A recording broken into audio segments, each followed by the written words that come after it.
It's almost dinner time, and you've already asked them twice. Shoes by the door, please. Nothing.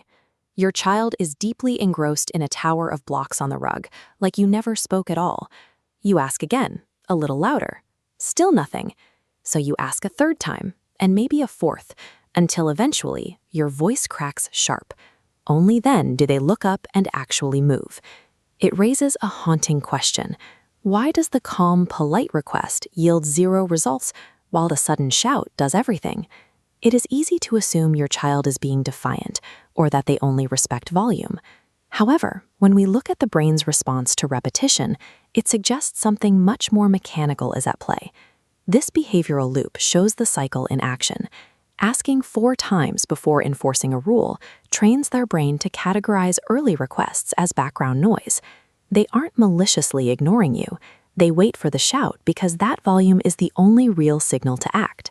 This behavioral system treats the shout as the only reliable data point. The first 7 requests are background noise. The 8th is the one with teeth. Because these patterns are learned, they can also be rewritten. To break that yelling habit, we have to look at the biological barriers inside a young, developing brain that actively block calm requests from landing. The first barrier is a biological wiring called the novelty bias. A young brain naturally prioritizes whatever is bright and engaging. A boring, routine demand to wash hands doesn't stand a chance against the fascinating world they are building on the living room rug. Then we have to look at this model of working memory. Think of this as the mental desk where the brain temporarily holds information to act upon it. An adult's desk is wide enough to juggle 3 to 5 abstract items simultaneously.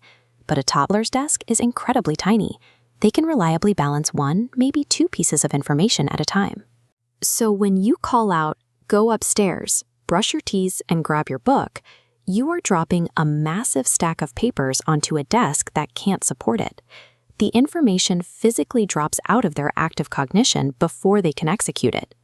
The final barrier is the fog.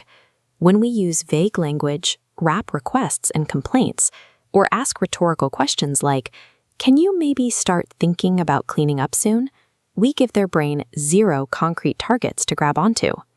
Put all of this together, and what looks like stubborn defiance from across the kitchen is usually just a young, overloaded brain failing to process a complex, unappealing dataset.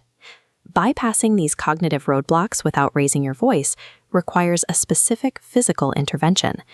The entire protocol turns on 4 words: connect before you direct. Instead of launching a request like a missile from across the room, you close the distance.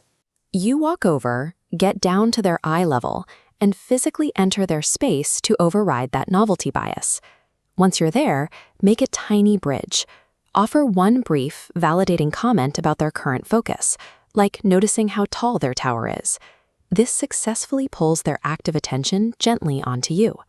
Now that you have their focus, deliver exactly one clear, doable instruction. Speak it as a flat statement, not a question, ensuring it easily fits onto their tiny working memory desk. And here is the critical follow-through. You stay. You don't walk away to prep dinner and wait for compliance. You remain physically present and immediately help them begin the action. By combining physical proximity, focused attention, and immediate initiation, you completely rewire the behavioral loop. You teach them that your calm voice is the real, actionable signal. If you're standing at a hot stove at 6 o'clock, kneeling down to connect feels impossible. It sounds like a massive time drain when you're just trying to manage a busy household. But look at the actual trade-off. The exhausting cycle of asking, ignoring, and finally snapping eats far more minutes and burns vastly more of your nervous energy than one deliberate walk across the room. This method costs you more physical energy up front. The mathematical payoff is that you buy a future where your ordinary, quiet voice commands immediate respect. Of course, there will still be nights where it all falls apart. You will be exhausted, nothing will go right, and you will lose your temper and yell. When that happens, you do something called a repair. Going back to your child, admitting you got loud, and calmly restating the request isn't a failure. It is a crucial developmental lesson in its own right. Ending the cycle of yelling creates a system where a calm voice builds trust.